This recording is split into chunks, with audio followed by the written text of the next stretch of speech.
welcome to the Ghosts of Harrenhal. My name's Simon. And I'm Mackelly. Thank you for joining us for episode 246 of our chapter-by-chapter book review of A Song of Ice and Fire by George Martin. Today, we'll be discussing chapter 20 of A Feast for Crows. That's Brienne 4.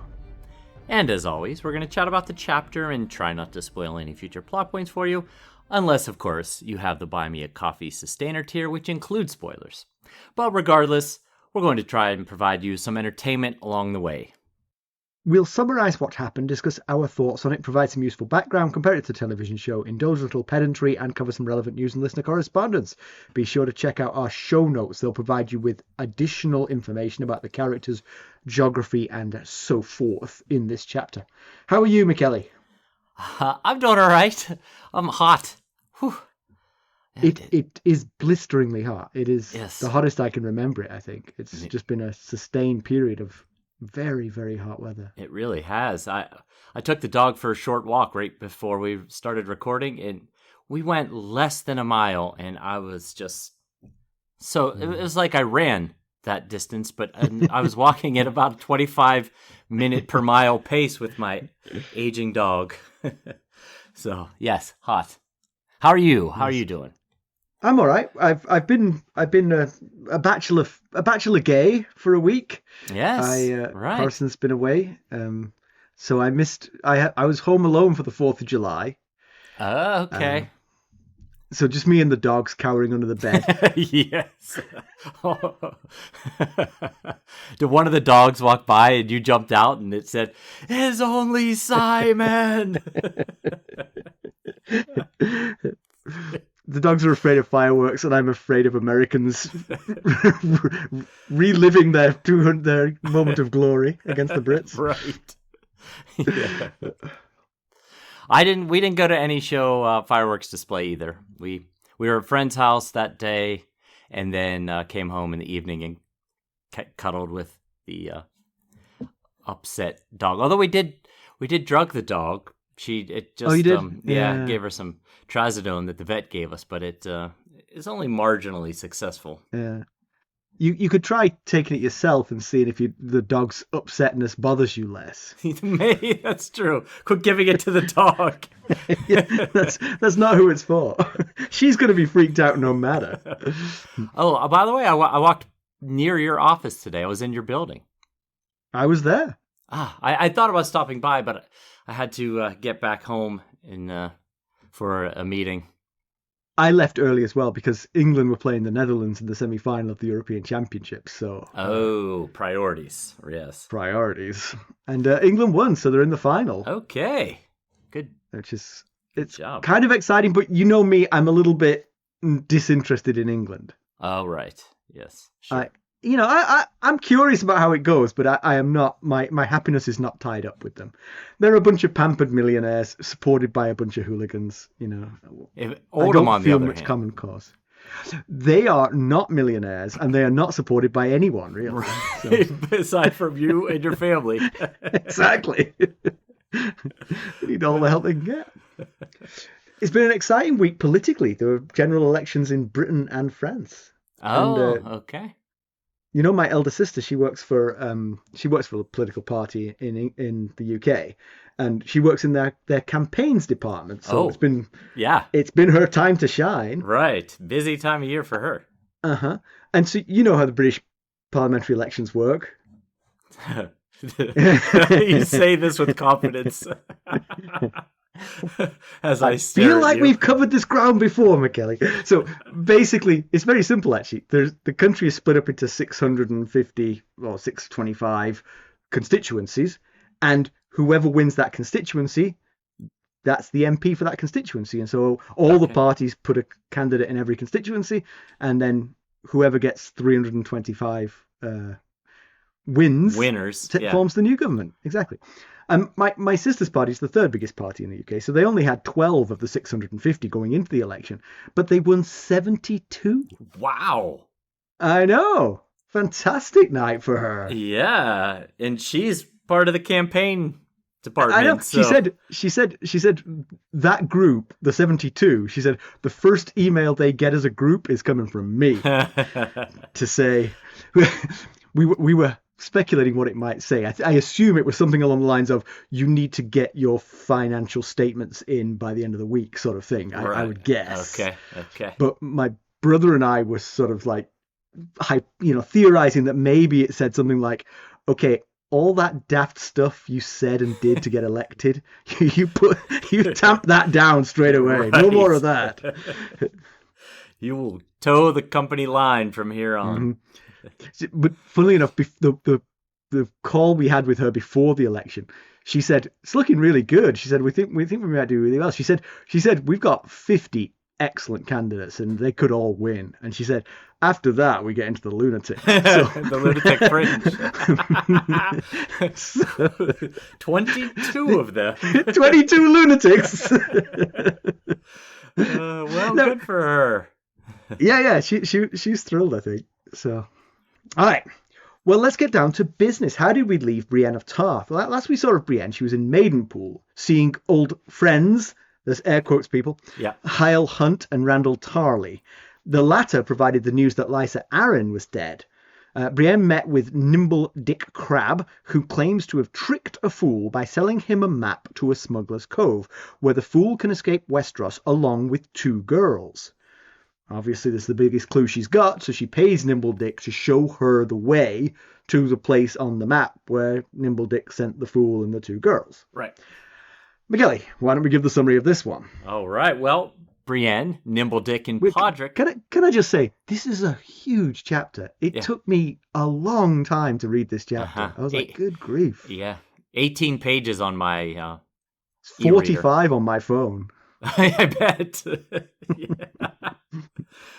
Well, anyway, Brienne, Nimble Dick, and Podrick Payne make their way through the increasingly wild terrain of Crackclaw Point.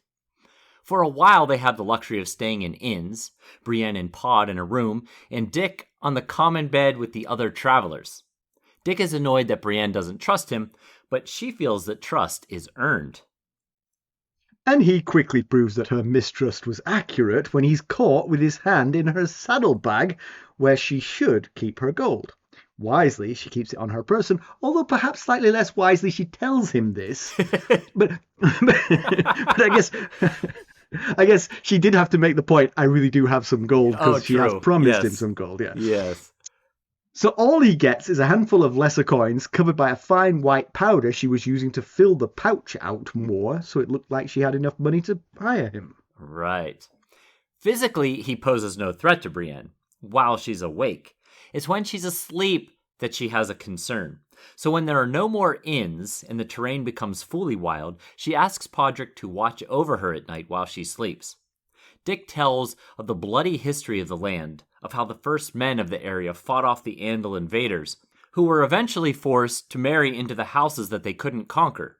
Brienne and Dick debate which home region's legendary figure could defeat the other, the 8-foot-tall Sir Clarence Crabb, or Sir Galladon of Morn, the perfect knight. One night, Brienne recalls the melee at Bitterbridge, how she revelled in defeating her false suitors one by one.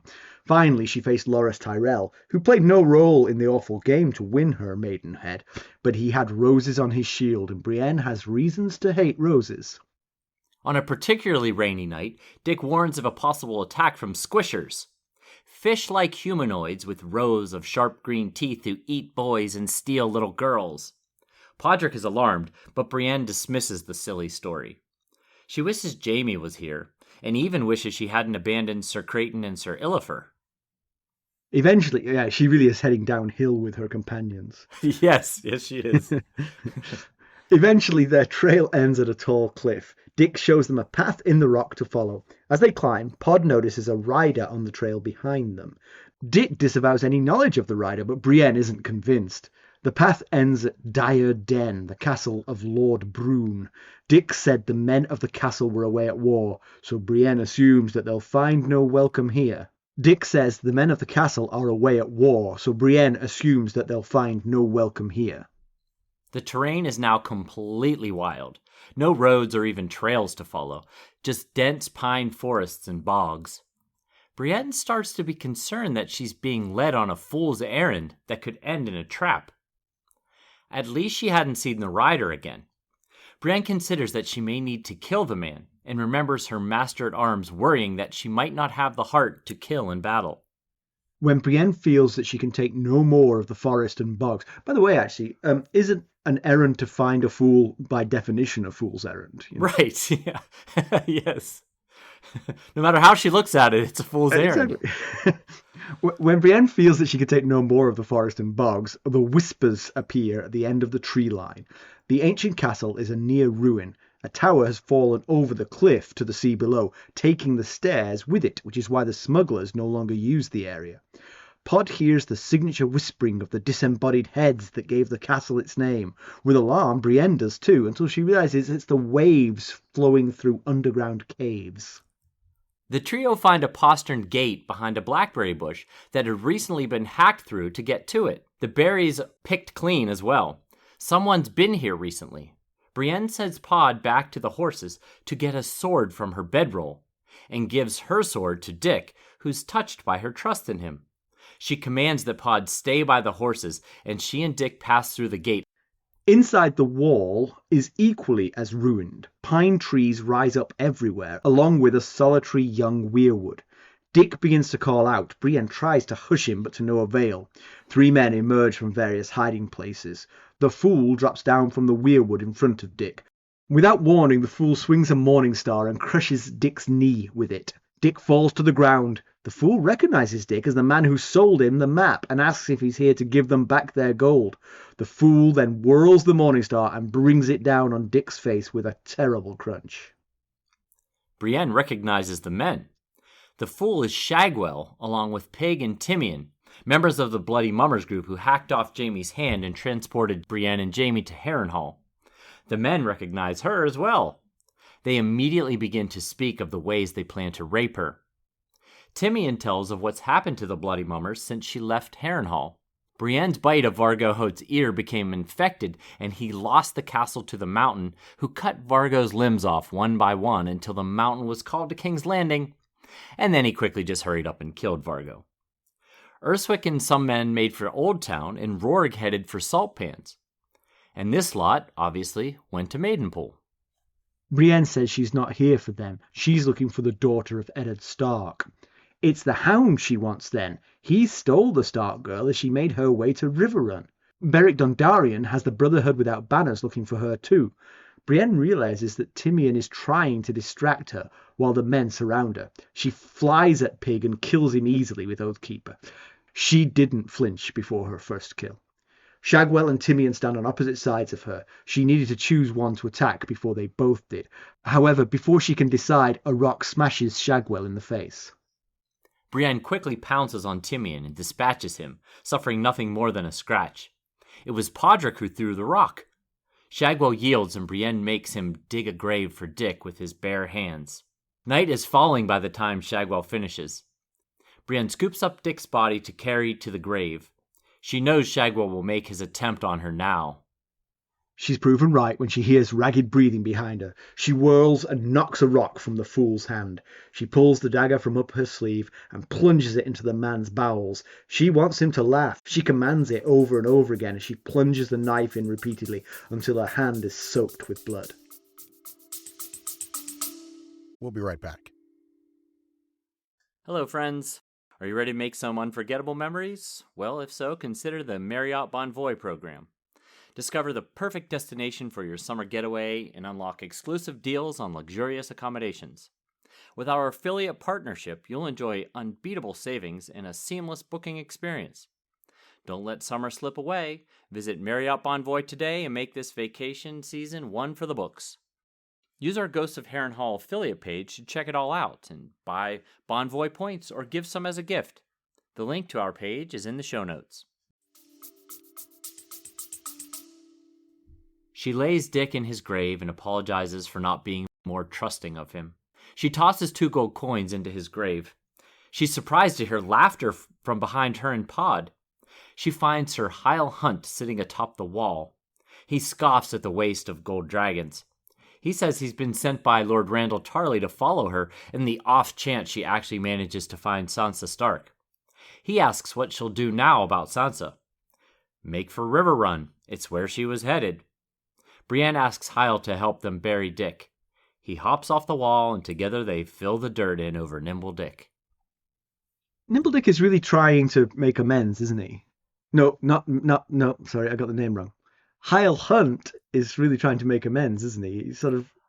Ever since we've got to know him, he's really tried to be nice to Brienne in a way that suggests genuine contrition for what he did to her. It does feel that way. Now, he says he was commanded by Randyl Tarly to come follow her. But not to bury Nimble Dick. That he's doing off his own back, you know. Yes. No, you're right. It definitely feels like he's possibly expressing some level of regret and remorse for his behavior. Yeah. I will say, I thought this chapter was the dullest chapter of the entire series so far for me. Yeah. Yeah. I mean, what's the point? What is the point of this chapter? You know, I mean, early on, there's plenty of lore of the region, and that's interesting. Yeah. Right. Earlier on in the books, I would have enjoyed that. But now there's so many sort of narrative strands that need momentum. This feels like treading water. I know what you mean. And yes, we spent a lot of time learning about Crackclaw Point being a desolate, wild, uninhabitable land with a bloody history, and we spent a lot of time conjecturing what type of man Nimble Dick actually was, and then they killed him, you know, and then he died. So all that conjecturing and wondering will be lost. That's the point, you see. I think that is the point of the chapter. It wasn't for us to conjecture what Nimble Dick's character was, because we'll never know. He might have been leading her to trouble. He did lead her where he said he would, which makes you think he was being honest, and he clearly was not in cahoots with the fool and the two girls. Yes. Because they killed him. But it was the point of the chapter is Brienne's inability to trust because of what she's experienced in her life. Right. Yep. Especially people who don't look very trustworthy. Yeah. Yeah, of course you can understand why she would be distrustful of Nimble Dick. He's a random man traipsing them through wild land that only he knows. And he's with them because he's known to have fooled the fool, stealing coin for a useless map to the Whispers. So, you know, but, you know, then as the chapter unfolds, and as what you're referring to is we start to hear about her history of being deceived by people and, you know, learning to that's not new news. We know that she gets deceived by people. Hyle Hunt and co. Were another example. I will say, given that he did fool the fool, it was a little bit risky of him to bring her to him. Uh-huh. I know. I might have got close and then he must have found a way out of here. I don't know how he managed it. Yeah. He's a little slow on the uptake there. He waited until the night before they got to the castle. Or no, was it the morning of? They were at the castle, right? They were at the castle when he says, I'm starting to think about that maybe this fool might hold a grudge. Maybe it was because he never for one second thought Shagwell and co. would stay put. What were they waiting for? Travelers to come by? Oh, right. Yeah. Maybe he figured they wouldn't be there. Exactly. And then when he saw signs of habitation, he was like, oh. Uh-oh. You might want to draw that sword. No, the expensive one you keep in the horse. Yeah, I was thinking possibly the promise of the gold distracted him. And then he gets here, and now he's earned the gold, and he's starting to think about the consequences of, I just put myself in major danger here in order to get these 2 gold dragons that I was promised. Yeah. So I mean, the only real sort of action of the chapter is, of course, the fight, which was inevitable once they found them. And I guess the reveal to Podrick and Brienne that the fool and the 2 girls were not Dantas, Sansa, and Arya. But we knew that. We didn't need that. We knew it wasn't Dantas. It was a bit of a surprise to learn who the fool and the 2 girls, and quotes, actually were. True. But we were pretty much cast iron guarantee it wasn't Sansa and it wasn't Arya. And it wasn't definitely Dantos. wasn't Dantos. So Yes. Yeah. Well, you know, speaking of having trouble trusting Nimble Dick, the fact that he referred to himself in the third person is usually a sign of someone that you've got to be careful trusting. He kept calling himself by the name Nimble Dick or Dick Crabb, and I always think it's someone who's just planning to write their autobiography. That's what it is. right, they're just practicing. Exactly. Yeah. Yeah, and of course he does at one point prove some level of untrustworthiness when he's caught with his hand in the cookie jar. Now, he says he just wanted to make sure that she actually had the gold coin. Right. He could have said, "Can you show me the 2 gold coins?" rather than go sneaking, but you know. Right, that's true. But then again, if you were planning to steal all her money, waiting till she pees is probably not as easy as waiting till she sleeps. That's usually more time. Yes. Now, they might not have been, I can't recall off the top of my head whether they were at a point where there were no more inns, but either way, he could have waited until there were no more inns, right. You know. Right. But I mean, you do understand his desire, but you could ask for that before you set off. Can you prove that you've got this payment, please, before we leave? Yes, show me the 2 gold coins, and we'll go from there. You can secrete them wherever you want, but I want to know that I have my payment waiting for me. Brienne's not afraid of Dick, because he's no threat to her physically. You know, he's not Jaime Lannister. He's not any of the people she's met along the way. But he's not very trustworthy, and so she has to sleep around him. Yeah. And she thinks to herself, he's no Jaime Lannister, Mad Mouse, or even Humphrey Wagstaff. And just, obviously we know who Jaime is, but just a quick reminder who the Mad Mouse and Humphrey Wagstaff are. The Mad Mouse is Sir Shadrich, the hedge knight that rode for a time with Brienne and Sir Creighton Longborough and Sir Illifer back in Brienne 1. He's the one that also knew that Brienne was not looking for her sister, in quotes. More air quotes, yeah. Yes. And he was also looking for Sansa to collect the reward that was being offered for her return to the Red Keep. I remembered, but Humphrey Wagstaff, I'm completely blanking on who that is. That one's a tougher one. He was the final betrothal arranged for Brienne by Brienne's father. Humphrey was 65. Brienne was 16. Humphrey expected Brienne to wear women's clothing and behave like a woman, and Brienne said she would only do that if you could beat me in a fight, which he did not do, and the betrothal was called off. So, yeah, that was a much more random reference than Sir Shadrich, who we actually met in person. Yes. But one thing I noticed there, a bit of a comparison between Brienne and Sir Galladon of Morn, also known as the Perfect Knight, who was the legendary figure from Tarth. You know, that people in Tarth think of Sir Galladon of Morn, as Cracklaw Point would think of Sir Clarence Crabb. Yes.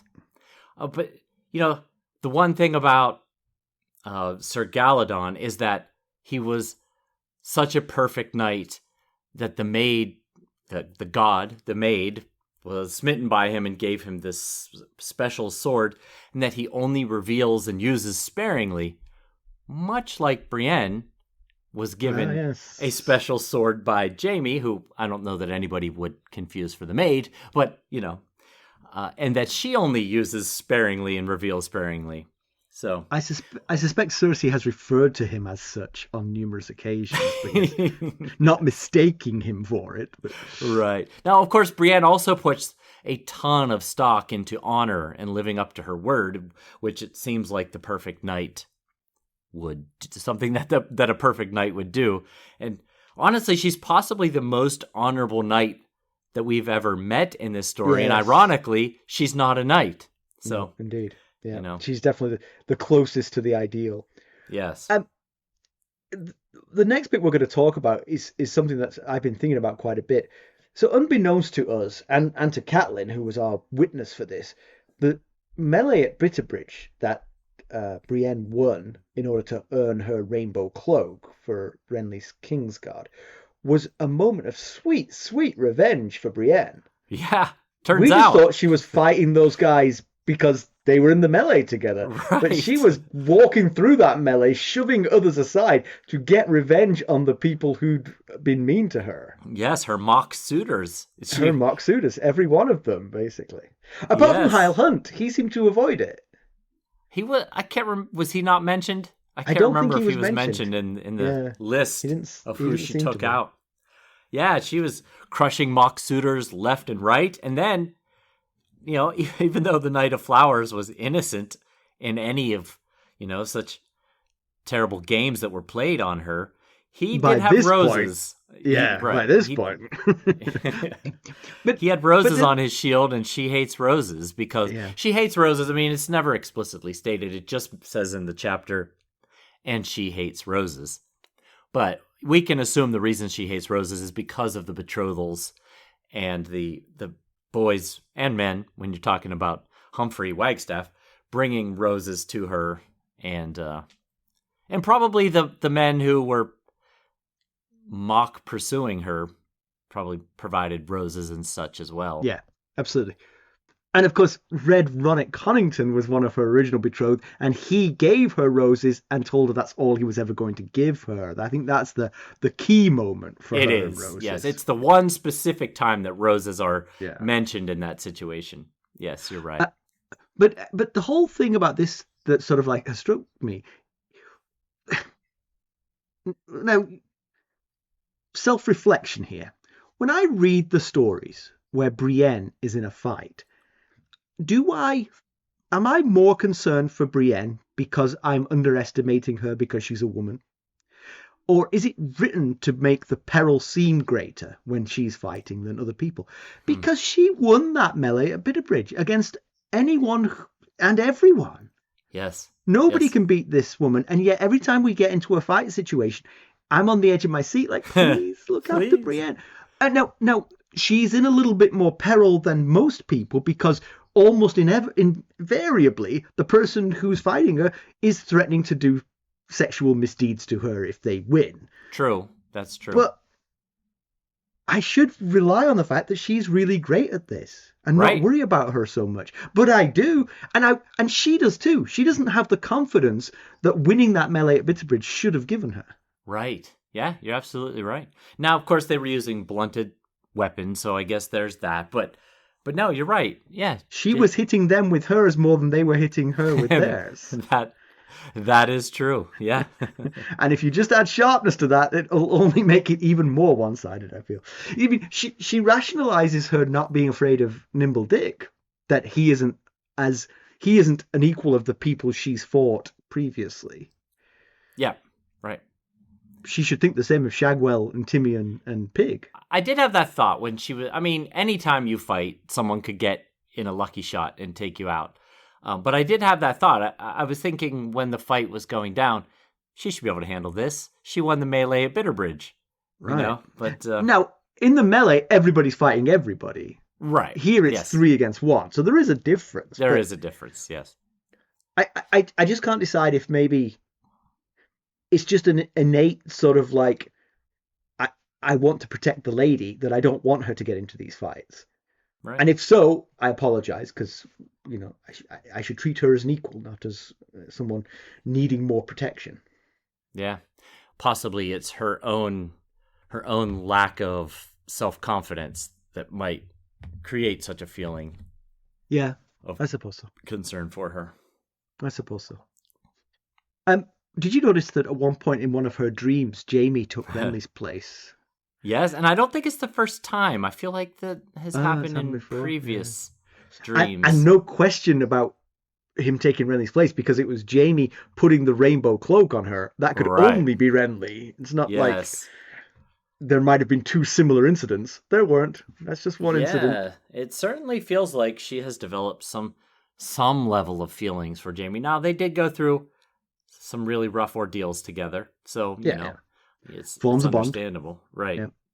And she thinks to herself, she wishes Jamie was with her instead of the current company. So, but then she says that, and then she says, but it's Renly that I want. She's trying to convince yes. herself. No.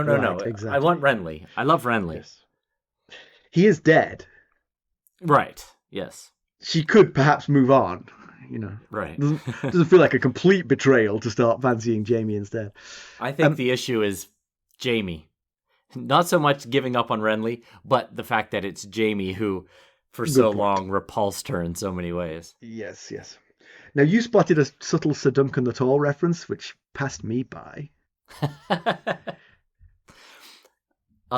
So the description, when they get up to just past the castle and they get into the real heavy pine forests and bogs and stuff, one of the first descriptions of the forest that they're in is that the pine needle floor of the forest was as thick as a castle wall, which is the term that Arlen of Pennytree used to use for Duncan the Tall back when he was Dunk the Lunk, whenever he did something tall. Dunk the Lunk, thick as a castle wall is what he would say. I remember it. Martin could have used any description for the thickness of the carpet of needles there, and he chose thick as a castle wall in a chapter with Brienne, where just last Brienne chapter, I believe it was, we learned of her seeing Duncan's shield in the armory and her father's castle, and that George Martin has confirmed that there is some relation between the two. So, but I also thought it was sly foreshadowing that when she was thinking about the fact that the rider behind them hadn't shown up since they initially saw him, she thought to herself that she hadn't seen the rider, but that doesn't mean he's given up the hunt. And it was Hyle Hunt. Very good. We're reminded that Pod is still a young boy because Nimble Dick's ridiculous story about the squishes, well, not ridiculous, but clearly fictional story about the squishes, keeps Pod awake, and he's like troubled by it. But he is a child, and he's a child who's seen some things as well. So yes, that was my thought about it. Is despite all he's been through, being abandoned by his family and the squireships that have gone awry, he's been through 2 battles. And, solo journeying, following Brienne, etc., all the things that the poor boy has been through. He's still just a boy of 13 to 14 years old who isn't impervious to scary nighttime stories. So one thing that absolutely astonished me about this chapter was that this is the first people that Brienne has killed. Yeah, me too. I was trying to think about it, and I was like, that can't be true. And I thought about all the incidents, and there were Northmen who hung barmaids, but that's old television sort of creeping in. There was Renly's tent, and if you look back on what happened in Renly's tent, she definitely chopped a couple of hands off and things. So those people may have died, but she didn't witness them dying. She fled before they died. So this is different. And it's ironic that she has never killed anyone, despite having the reputation of having killed Renly Baratheon in cold blood. Yeah, that could be her argument. I would start smaller. Right. I haven't killed anyone yet. Unfortunately, Arya's killed more people than Brienne, which is sad. That she'll be a long time catching up. Yeah. But, maybe that was part of the reason that she... Now, I think the primary reason she doesn't carry Oathkeeper out, outwardly, is she doesn't want to draw unwanted attention. But possibly part of the reason is that she considers it too deadly. But I wondered about that. I mean, obviously, I think she wants to avoid drawing attention to it. But how obvious is it that it's Valyrian steel to the average passerby? She's got a hilt of a sword sticking out. I mean, is it like? I think. Does it flash? I think the issue of drawing too much unwanted attention is the ornate pommel and handle of the blade and the scabbard. Everything looks really expensive. Yeah, good point. Whether it's unsheathed or not. I think that's the issue. I hear you. Yeah. So there's a young weirwood tree growing in the yard of the Whispers. is that a sign of something? Is that a sort of return to the days of the Andals and the First Men? Is this a seed of hope for the North? Maybe. My thought was when I read it was just, I wonder how that got there. Well, you know, I figure a seed probably blew in on a sea breeze or something because bird ate it and pooped it. Oh, it could be that too. Yes. I don't know if that's actually how seeds get propagated, but I always imagine that that's a possibility. That a bird could eat a seed and then not digest it and just poop it out somewhere. And it lands in manure, ready to grow, Right. Yeah. Yeah, I get it. Now, I will show my ignorance of biology, of Westerosi biology by saying I don't know if werewoods have seeds and that's how they sprout, or if they have other means of, But they do grow this far south, though. I mean, because they're prevalent on the Isle of Faces, on the God's Eye. Yeah. In the Isle of Faces, yeah. So I just wondered how it got there. Yeah. But probably you're right. Probably a bird, or maybe a breeze. Yes, these are definitely possibilities. So I'd forgotten who Shagwell, Pig, Timeon, and Urswick were. The only one I remembered of this crew who get mentioned was Rourke, because Rourke was one of Jack and Hagar's co-prisoners, right? Yes, he was. Who became lieutenant to Vargo Hoat in the Brave Companions. Yeah, he's kind of had a path of glomming on to different groups. But yeah, so just to remind you then, so Shagwell was with the Fool, was with Arya at Harrenhal. He was the one spreading the story of the weasel soup that they made that soup to sneak in and free the Northmen from Armory Lorch's men. Yes. And then he started spreading the story of the weasel soup, and that's how Arya kind of got known to be the weasel soup person. Anyway, Arya actually considered adding him to her nightly prayer list, prayer in quotes, but she was actually too scared of him to do so. You possibly remember that. He's the one that kicks Jaime's legs out from under him and jumps on his back so that Zolo can cut off Jaime's hand. Oh. So I did not remember that. Yeah. He's been around 3 of our POV characters off the top of my head.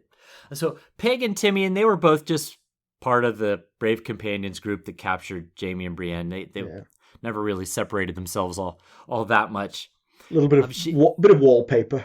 Yeah, exactly. Now they finally get their moment on stage and they end up dying. So, but then they also mention Urswick, who they say is headed to Old Town with some other Brave Companions. He was also at Harrenhal with Arya. He was the leader of the group of Brave Companions who found Jaime and Brienne. Oh. And then Jaime tried to bargain with him. He promised him a knighthood if he'd release Jaime. And in Urswick's, in his credit, he did not accept it and right, betray Vargo Hoat. Anyway, yes, that's a glass half full attitude you just took there. Right. He does believe Jaime's story about Brienne being worth her weight in sapphires, so he didn't allow anyone to touch her. And he is the one that hangs Jaime's severed hand around Jaime's neck. So, yeah. But as I was saying about Rourke, yes, he was been with us since Arya was with Yoren, as he was one of the recruits that was locked in the cage with Biter and Jack and Hagar. After Yoren died, Rourke joined Amory Lorch's party. Oh, that's right. Yeah, and that's how he ended up at Harrenhal.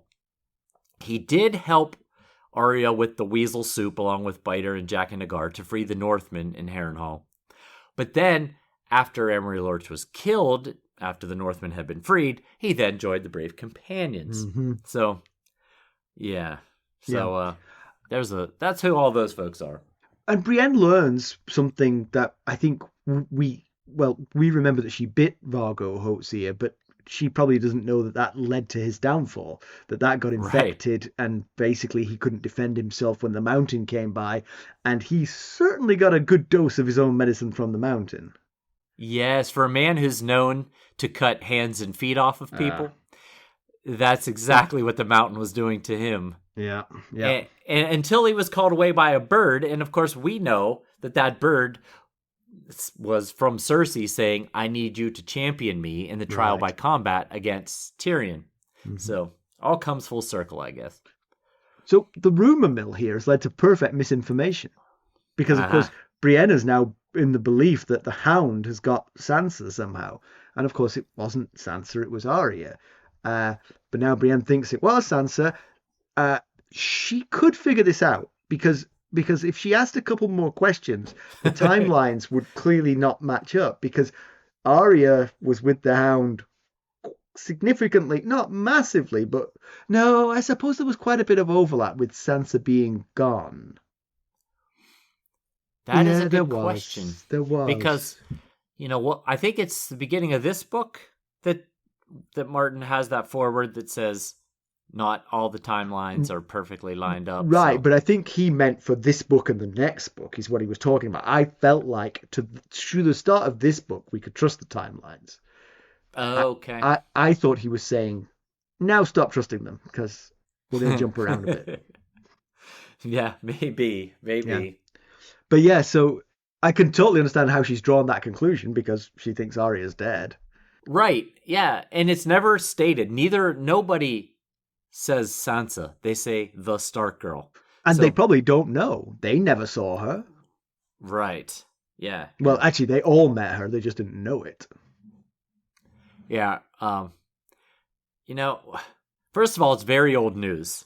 So that's one thing, even if they did know that both parties knew they were talking about Arya, that's such old news that she is now all the way in Bravos. Right. Since that was news, she's gone all the way across the Narrow Sea. Exactly. So, But unfortunately, you could see the light in Brienne's eyes when she hears River Run, and she thinks, I've got a new target, a new destination. Yeah. Well, and her path just becomes even more twisted. You remember, it wasn't that long ago.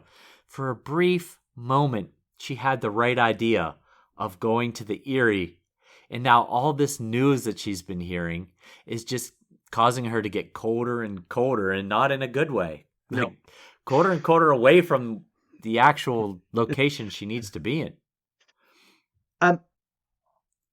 It's a little bit unclear if Shagwell and company know that Dick sent them up for failure. I think it probably doesn't matter to them at this point, because their following his directions led to their failure. They're eating blackberries and warming themselves by in the whispers.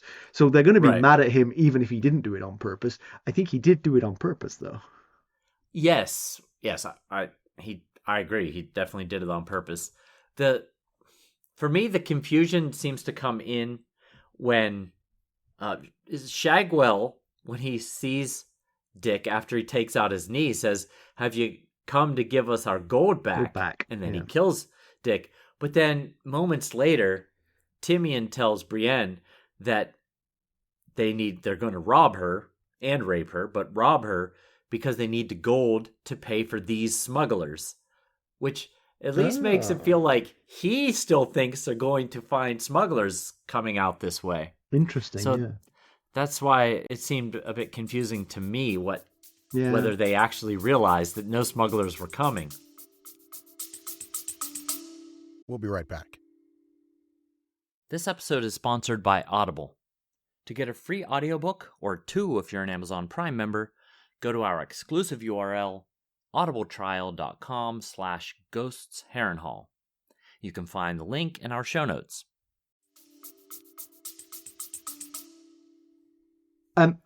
What would she have done with Shagwell if Shagwell hadn't attacked her? She knew he was going to.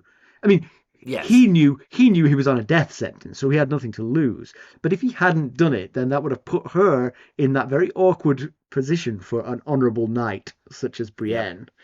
of what to do with him. I have some advice for her in this case, and you know me, I'm kind of anti-death penalty. Kill him. Kill him. Yeah, well, leave him for the crows. There's three options.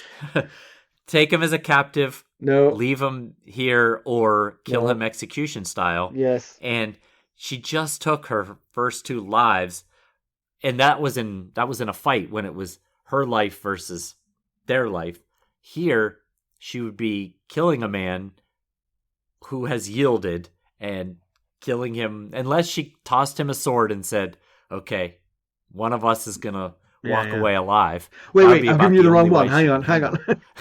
Wait, I need the one with the... Fancy pummel is mine. Yeah, right. It's interesting that the region, I mean, Nimble Dick is basically to be trusted. He tells fanciful stories, but he definitely says that the region is peopled by Targaryen loyalists. The history, according to Dick, is that they bent the knee to Visenya, and in return, Visenya freed them from sort of the local lord's tyranny, gave them sort of independence under the auspices of the crown, and so as a result, it's been a Targaryen stronghold ever since, and many of the locals fought with Rhaegar on the Trident, and Crabb dismisses Robert and all usurpers since. Right, yeah, that is a noticeable statement that he makes there. That one place where Daenerys could land and have a warm reception, perhaps. Oh, right there at the Whispers. She's got dragons. She doesn't need those stairs any longer. Exactly. She can just... Now her Unsullied might need some stairs, or it'll be a lot of trips for the dragons. That is back and forth all day long. So Brienne's got a new... She lost one travel companion, and she's gained a new one. Yeah, and this one is trying to prove himself trustworthy, just as Nimble Dick did. He's starting from a worse point than Nimble Dick, but yes, he is. He is. Yeah. He's doing the right things now. Helping her bury Dick is the right thing to do. Yeah, she's likely, at least much like with Nimble Dick, to start out not trusting Hyle any more than Dick, because there is a history there, and it's not a good one. Yeah. But I will say, he is a knight, and he's got to be more useful in a fight than Nimble Dick was. True. In this particular fight. I mean, so in that nothing way, else, he's bringing his own sword. Right. Now, he would be harder to defend against if he turns out to be, really not be trustworthy and tries to steal her gold or something. I have a piece of advice for Brienne again. Take your Valyrian steel sword and your whetstone and just scrape it down in a sinister fashion and remind him of the melee at Bitterbridge and his friends. Right. Yes. Maybe that will do it. Maybe that'll be enough. So now it's time for some spoilers. If you join our Buy Me a Coffee Sustainer tiers at the higher levels, you get to hear what we're about to say. All right, to background, what do you have for us? There's plenty to go on here, it seemed. Like the whole history of the fingers. Right, and that's always misleading. I always get very excited. Well, the way I mark background possibilities in my book, electronic book, is I highlight them in yellow, the bits. I got it. And then I start researching to see what kind of background. And so many times I'm like, oh, like this chapter, oh wow, so many possibilities here. And then I start looking them up, and it's basically what we learn, what we learned in the chapter. Yes. So, but Nimble Dick, as we mentioned, scares Pod by telling him of the mythical creatures that are said to live in the wilds of Crackclaw Point. He describes the squishers as looking like humans from afar, but when you get closer, their heads are too big. They have scales instead of hair, webbing between their fingers and toes, and a white belly like a fish. But it's their rows of needle-like green teeth that you want to avoid. Well, as we mentioned earlier, squishers almost certainly are a myth, but here are some inspirations from around the known world that the myth creators might have pulled from. So it's said that dating back 5,000 years, members of House Borel from the Three Sisters, which are the islands in the north of the Vale, have had webbed fingers and feet. They call that trait the mark. Mhm. So it's a long time for, rumors of Yes. people with webbed hands and feet to Yes. to spread, and creative minds to take that and run with it. There's also the Isle of Toads, which is an island among a larger group of islands called the Basilisk Isles off of the northwest coast of Soithros. Now that is the continent south of Essos. Yes. So that's where we are. It's possible that the inhabitants of the Isle of Toads could be what's left of a forgotten race, as they're said to have an unpleasant fish-like appearance to their faces, and many of them have webbed hands and feet. So, again, kind of some fish-like, Yeah. Okay. amphibious-like qualities. Indeed. And also inhabitants of a large archipelago called Thousand Islands, which technically there's actually less than 300 in the islands in the archipelago. But anyway, they have much in common with the Squishers description given by Dick. It's said that they're hairless, much like the Squishers. They have a green tinge to their skin, and the women file their teeth into needle-like points. Ah. So, yeah. And then finally, there's also thought to have been an ancient race of people called the Deep Ones that we'll get into another day. But they're thought to have also had some Squisher-like attributes as well. But there's a little more history to them, so I want to save them for, Perhaps. with how many chapters we have, I have to pepper in my background info. Perhaps Pod was right to be afraid. Yeah, maybe. So comparison with the television show, there is no comparison here because the timelines, particularly for Brienne, are completely out of sync. I mean, just to give you a sense of how out of sync they are, she encounters Arya before Arya leaves for Bravos. Well, there's not much chance of that happening. Oh, yes. Yeah, that doesn't fit. No.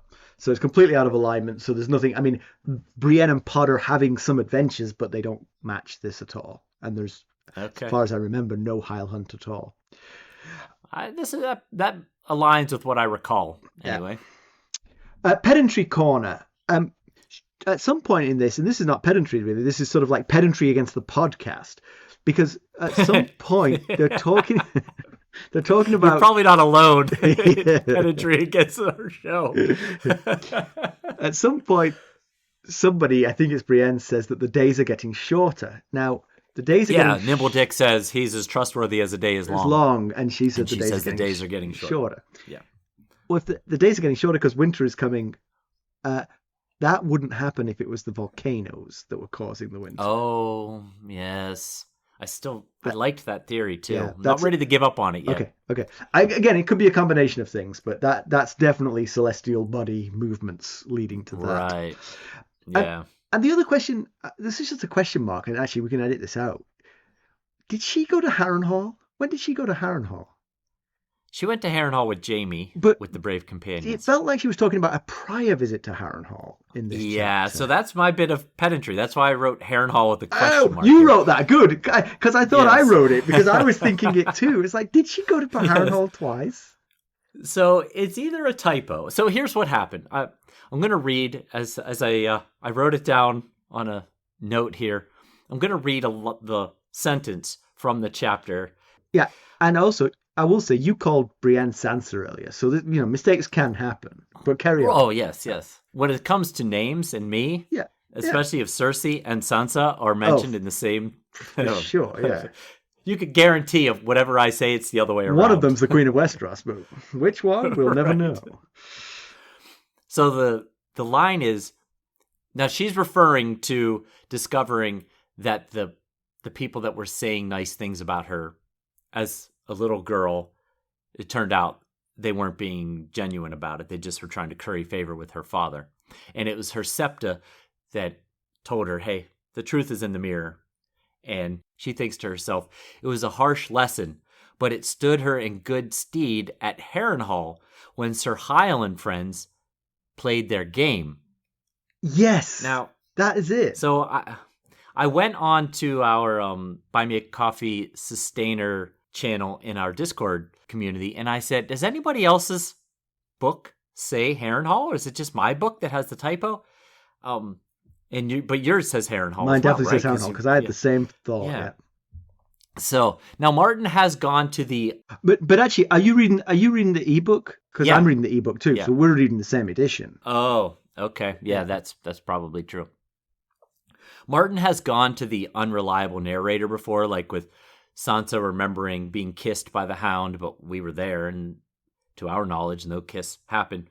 But it is awfully hard for me to imagine anyone confusing Highgarden in the Reach, one of the most beautiful castles in all of Westeros, with Harrenhal, which, though is our home, is admittedly a bit of a dump in the Riverlands. So, so I think it must have been a typo, or just something happened. He accidentally wrote Harrenhal and meant to write Highgarden. And did you get anything from the crowd, from the choir? Carter thought that I was referring to the previous chapter when she was thinking about what had happened at Highgarden, and the information was right about that. The book says Highgarden in that chapter. Right. Jenny didn't have access to her book at the time, and I didn't get a response from anyone else, at least as of last check. Okay. Simon is looking it up now. I'll check on that later. I'll post it. Okay. I'll post to the Discord server what I find in my copy of the book. All right. That was good. Good pedantry. That's what we're looking for from pedantry. A little bit of self-deprecation, and then a little bit of, hey, that's a mistake, my friends. All right. That's on the editor. George has got a lot to keep in his head. True. The editor needs... you edited me, and I'll probably edit it out. Said you won't have Sansa mistaken Sansa and of... Brienne. No, never. Right. All right, give us some news and notes. All right, well, this is really cool. And a Song of Ice and Fire box set is due to come out this October that will feature new book covers and spines. You can display the spines as well. The designs are in a lino cut fashion, and which is is it lino? I'm not sure. It's like when you do engravings into linoleum, I believe. Right. So it's in lino cut fashion, and they look like they're going to be really cool. The design work was a collaboration between lino cut artist Mark Seekings and designer Tim Green, with art direction from David Stevenson. And George includes pictures of them on his blog, and they look quite beautiful. They look like they make a really good holiday gift. And they come in a sharp-looking black box with gold lettering. It looks really nice. I think I might be asking for a set for the holidays myself. Sweet. Well, maybe they'll have fixed the typo that I found in the red paperback version of A Feast for Crows, because it too says Harrenhal, just so you know. Okay. Oh, good. I'm glad we could discover that, because I was really curious. Mm-hmm. We're going to have a sustainer call on July 23rd, Tuesday. We usually have them at 7 p.m. Eastern Time. Is that normally where we aim for? Yep. 7 p.m. Eastern Time, US, Canada. People in eligible sustainer tiers will get an email inviting them. Exactly. And I do know this. This I do know. We hit a little milestone. We did. Yeah, we hit, just this past weekend, we crossed the 500,000 download barrier. Whoop, whoop. High fives. All right. Yes. So thank you to all who've contributed to that figure. Each download is an important download to us. So. We wouldn't be at 500,000 were it not for your download. So thank you all. Yes. Thank you. It's really humbling. And we talked last week about the send us a text message option in our episode descriptions. It is live and working. We've had confirmation of that. Buy Me a Coffee Sustainer Derek was first in our inbox. However, what we then discovered was there was no way to respond. It is intended for fan mail. When you can't get a response. If you want to communicate with us through that, you'll have to tell us who you are and how to respond to you, because we don't have any way of replying. So right.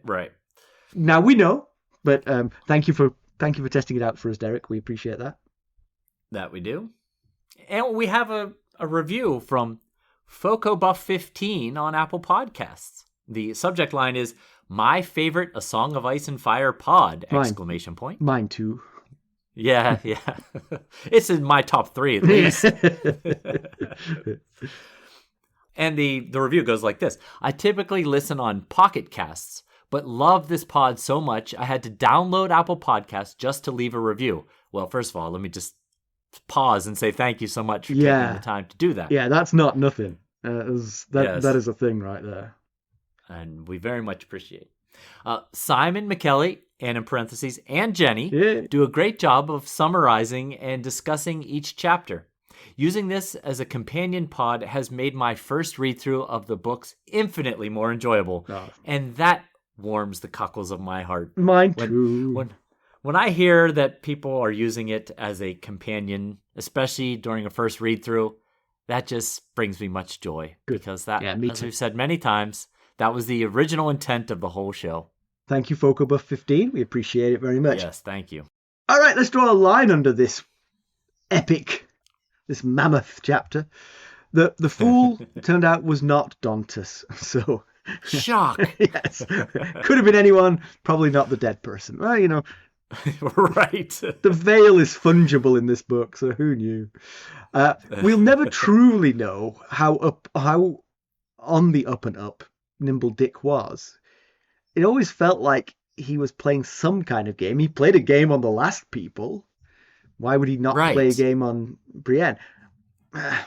Yeah, there's only the one incident that spoke of deception with when he got caught with his hand in the cookie jar. Yeah, which he did rationalize, so... Yes, yeah. But as we've talked about, Brienne's hunt for Sansa seems as hopeless as ever, and now she is heading in the absolute wrong direction. She's heading west when she needs to go northeast, and at least north from here. But she has joined the hunt now. Yes. She gets some revenge on some of the men who treated her and Jamie so poorly, so that's nice. That's cathartic, and also got her hand in at killing people. You're probably going to need to be able to do that without too much of a blink of the eye. Yeah, and that's always sad. Of course, well, she's now murdered, killed someone. Now, it was in self-defense. I don't know that she would have sought out killing them if she didn't have to, and I don't know that she was looking for revenge. Right. Well.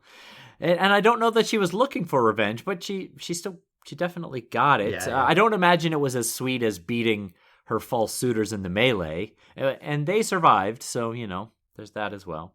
But it came at the cost of the first kills of her life. Yeah, this revenge, and we see how dangerous following the news of the realm is. She was on her when she was trusting her gut. She was heading to the Eyrie.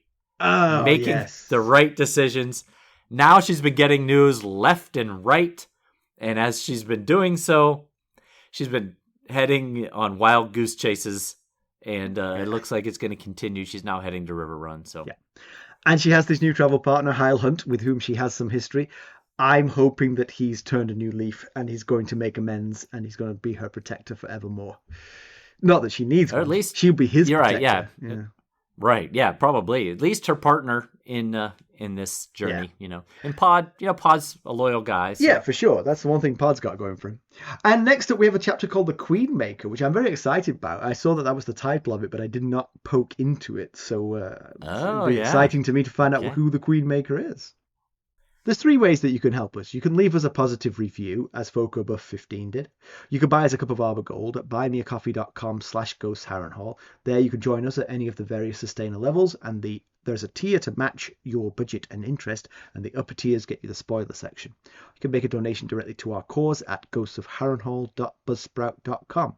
And of course, if you're looking for more ways to interact with us, keeping up on the latest Ghosts of Harrenhal news and developments, well, you can always check us out on our social medias. You can follow us on Twitter at Ghost Harrenhal. We're on Facebook, Instagram, Discord, YouTube, and don't forget, you can send us fan mail through your text. Follow the link in the description of any of our episodes. Thanks for listening. Thanks. Bye. Bye.